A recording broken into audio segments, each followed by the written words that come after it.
Welcome back to Space Engineers on the Xbox, on the Series X. Welcome back to the Automatons beta. This is a showcase of some of the stuff that I've been playing around with. Now, I have to preface this with the words beta. It means work in progress. None of this is finalized. These features are going to be in the retail update, but the chances are that the event controller could well have a few more features. For instance, would be interesting if there was a button pressed condition on the event controller. If press this button, do thing. If not press this button, do other thing. That could be useful for things like making a pattern of buttons on a wall that becomes a code-locked door. Anyway, what all this is about are the AI blocks I've been playing. Now, if you watched my last video, you noticed that I've been playing with landing in the blue ship hangar in space. But I've also been playing with making a little shuttle-type drone that's also a cargo drone that can go back from a mobile HQ, like a rover, and land at a home point, and also back on the rover. Now, landing back on the rover is a bit trickier. It can sometimes fail to connect. It can sometimes connect perfectly. Again, this is all down to the fact that this AI is still in its infancy. The pathfinding isn't as accurate as it could be, but Keen are already working on feedback. And I encourage you, if you're playing with this, send them as much feedback as possible. Reach out to them via the form that opens when you either start this beta or close it down, go back to the main menu. Let them know what you'd like to see on the event controller. Let them know all these things. Anyway, this is my little transporter, and it has 2 recorder task blocks and 1 flight block. And again, you can use these recorder task blocks to do the same thing. One of these task blocks is locked onto a beacon set on the headquarters, and the other is locked on to a beacon set on the rover. And by doing this, you can make a mobile docking point. So if you look at this at the moment, I have my thrusters on and my connector is locked. One of these tasks will send this scooting back to the rover, and the other will send it back here. And so I have the AI flight move behavior now on. So if I press this, you'll see that the drone orientates itself to my base where I was and comes down, landing back on top of the connector and locking itself down. That was accomplished with just 2 waypoints. If you watched my tutorial on how to make the fighter land in the blue ship hangar, you'll see that's how I accomplished it, by using 5 or 6 waypoints and basically leading the ship through the space. But there are no other waypoints apart from the arrival waypoint and the dock waypoint. So if we do this again and turn on our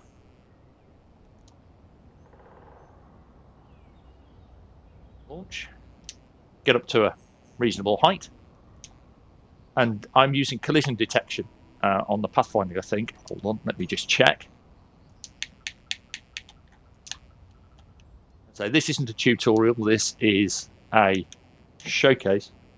Yeah, collision avoidance and precision mode. So with these on, my AI enabled and my right command, Grid will now attempt to find its second home point. And it should carefully work its way to where it's going. What we can do is we can put the AI functions on. You have to also show this stuff on the HUD, and it doesn't always show. On the Xbox version, I think there might be a bit of a bug there. But as you'll see, it's coming to the rover itself. It's now attempting to try and land on the rover, and this is where it can go horribly wrong because of the angle. At the moment, the AI itself has an issue with landing on angles like this. It much prefers straight ground, and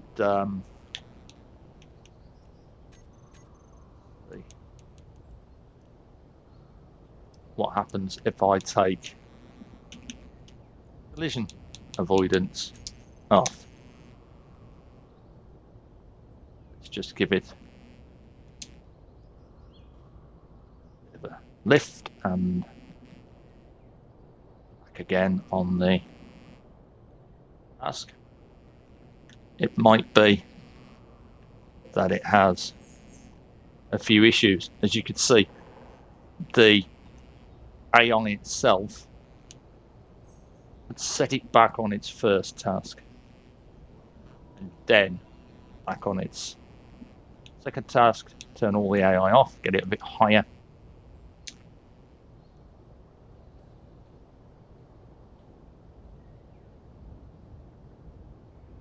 Also, it won't avoid trees. Trees aren't counted as voxels if you've got any kind of voxel-based collision detection on. There we go.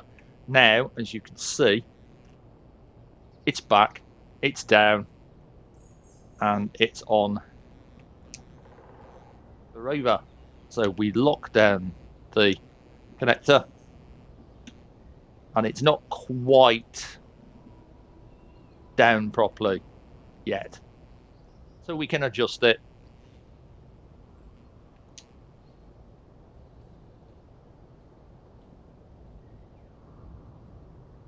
As a proof of concept, when Keen can sort out these little AI niggles. There we go.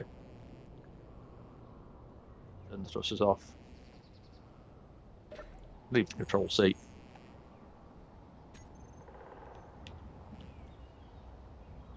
And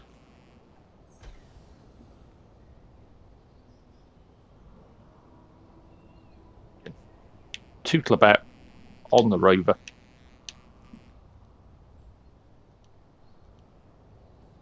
Move its position.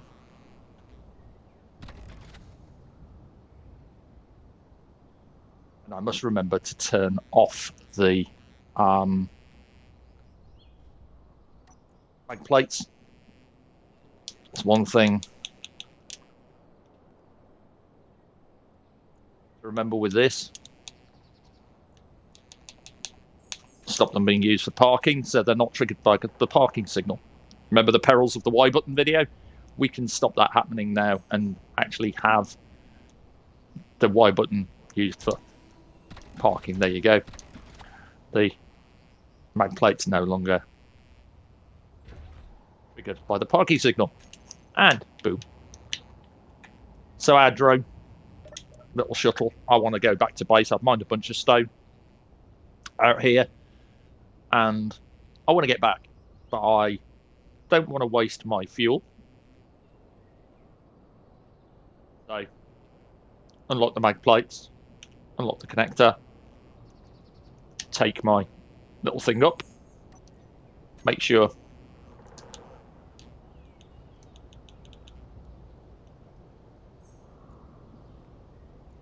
collision avoidance is on,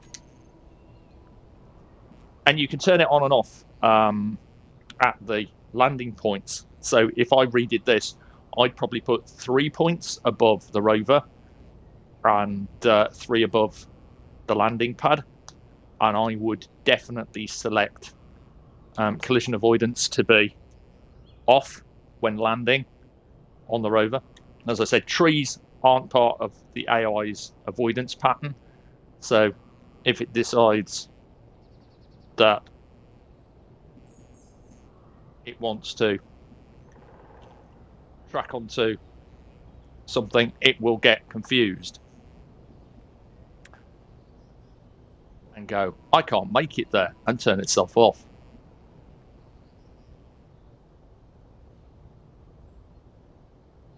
So you just have to re-enable it again.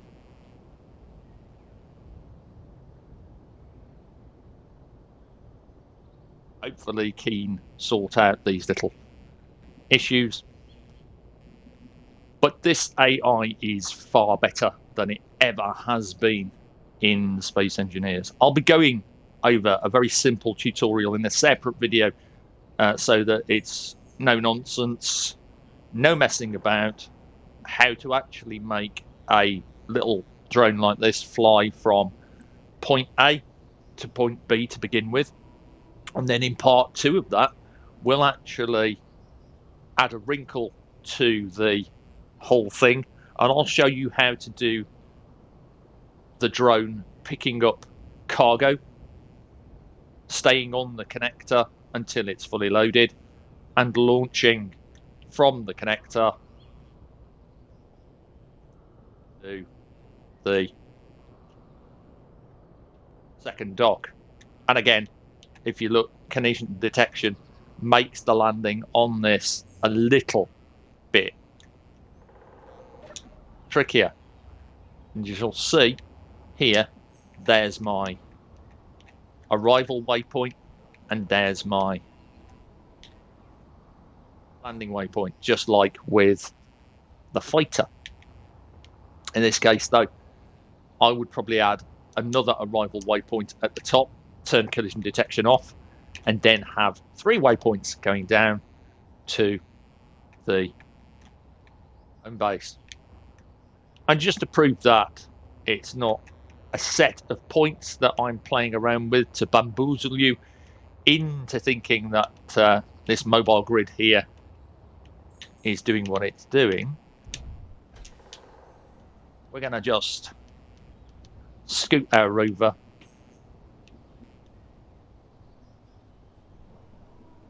around. And as I said, it doesn't really like to land on things that are too angled or amongst too many trees. Hopefully Keen can sort that out.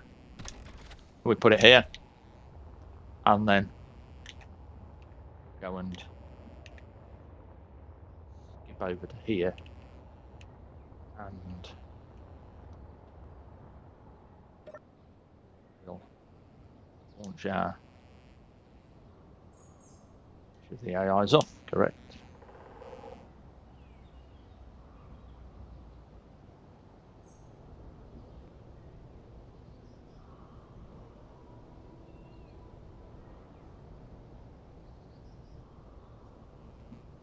The AI back on.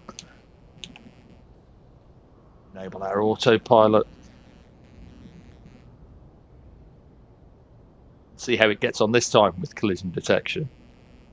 It's got a lot of grids to pathfind around as well, so it's trying to be as careful as it can be. Said though, trees, no.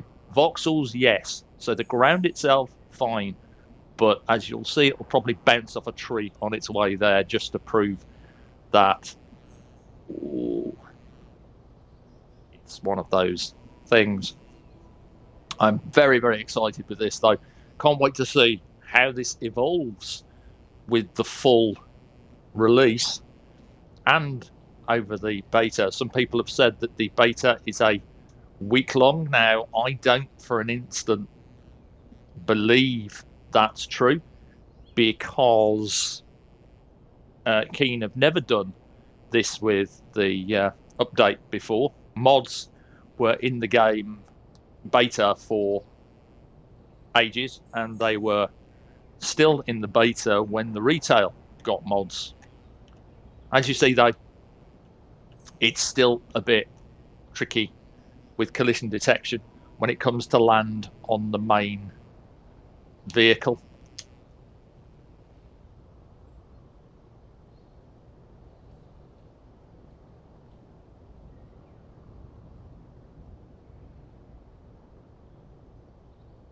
So you just have to keep at it.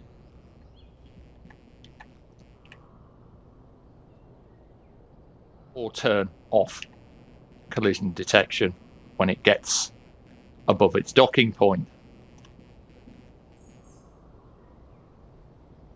For proof of concept, though, this is something we've not been able to do on Space Engineers since ever. Well, we have with the PC version because of scripting, but as I'm fond of saying, and as I always say, you cannot have scripts on the Xbox on a solo or hosted game, and you can't use client-side scripts at all on a dedicated server, only server-side scripts.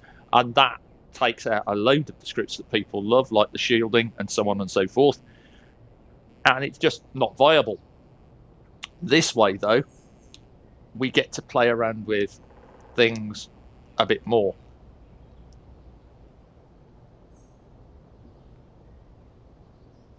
Let's have a look at task 2. So task 2 is how we arrive. And again, if I go into the AI flight move block, like so, and turn collision avoidance off. We could possibly turn precision mode off as well and see what that does. Expect it to explode. That's what I always say. Whenever I adjust any setting on Space Engineers, I expect explosions and clang. Or not, as the case may be.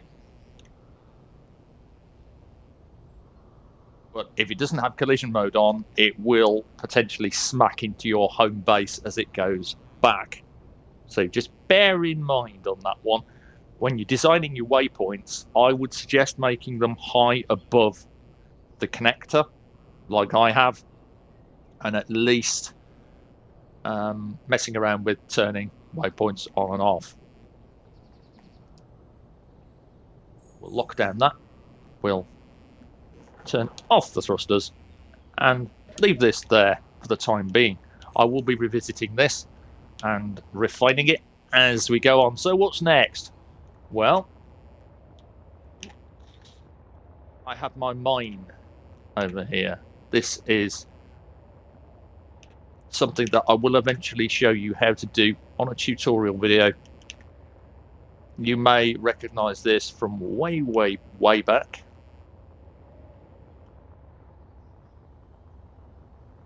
My lovely tall drone that we did the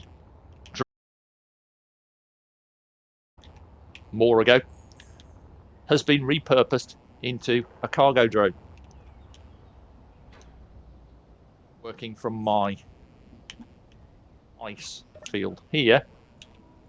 And if I just throw ice into this,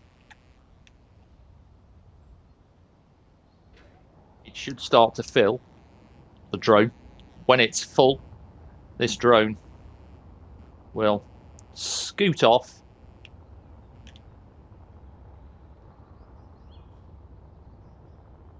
over here, do its thing, moving from waypoint to waypoint. Again, this was accomplished with just 4 waypoints and 2 AI task recorders.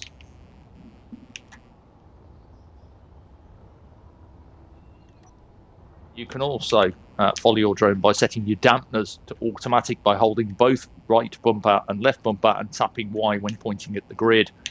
This will set your jetpack thrusters to automatically mirror the drone movement, allowing you to observe and interact with a moving grid. So if you needed to make adjustments, or in the case of mine, I can actually sit on the grid using the helm block. So we're down, we're locked. It doesn't always come down on the connector exact, as you can see. Again, that's a function of the AI. Off it goes. And remember, the more waypoints you have on the way back, on the docking side, the more accurate it would become. Although you only need really 2 waypoints. As you can see on the information here, you have 0 and 1. What that's done is that's dropped ice off in the box over there, and this will continue to go backwards and forwards from this box now until there's no more ice in the mine, and then it will sit on that connector quite happily until it's done, until there's more ice, and when you put more ice in, it'll launch again and again.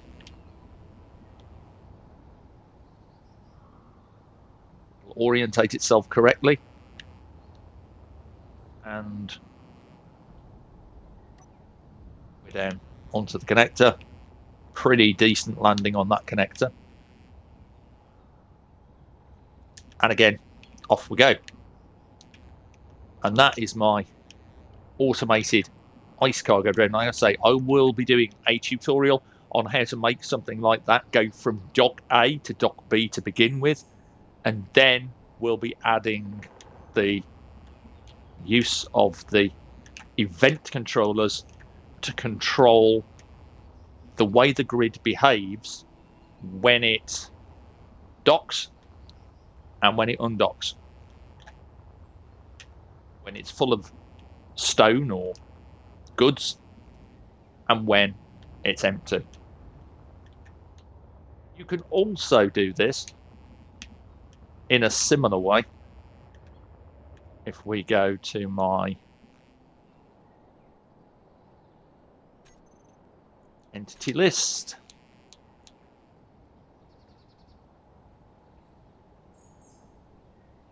really need to rename that because it's not Moon HQ, it's Asteroid HQ, but it doesn't matter.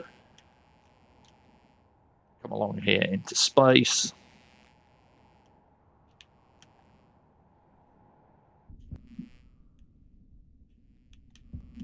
And you can see my previous yellow drone has now been replaced with just 2 waypoints.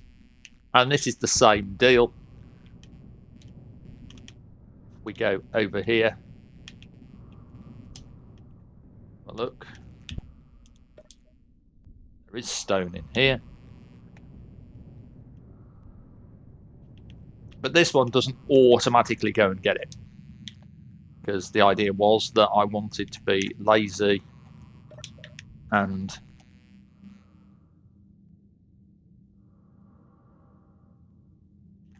have a drone do it all for me. On this one, the drone will fly over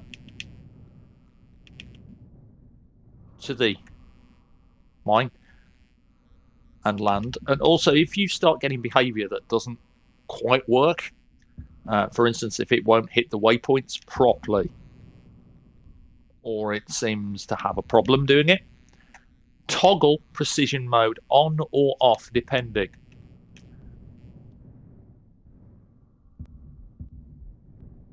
Right, that's now going to fill up. This will take a little longer to fill because it's a bigger box.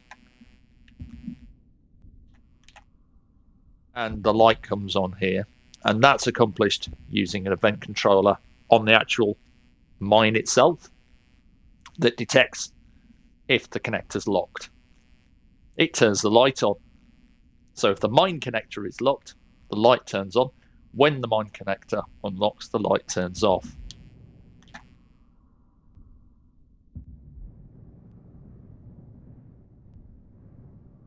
Now this little cargo drone will go scooting over here.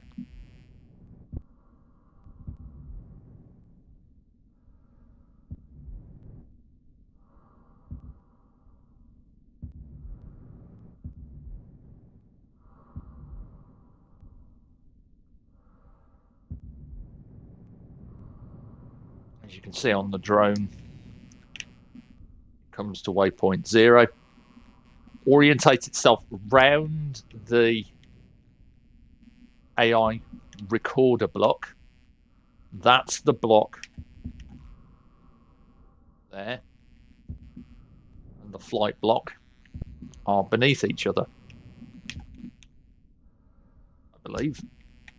So if you want it to come smack down on a connector, build your blocks in the correct place above the connector. This was just a drone I threw together. You'll see here it has 3 event controllers. One of those event controllers is only controlling the light at the top that flashes while the drone is unloading. Once the drone is fully unloaded into the refiner beneath it, the light should go off.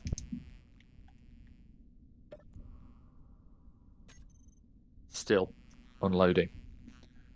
So there you go. It's now fully unloaded. It will not take off again now until I press the button.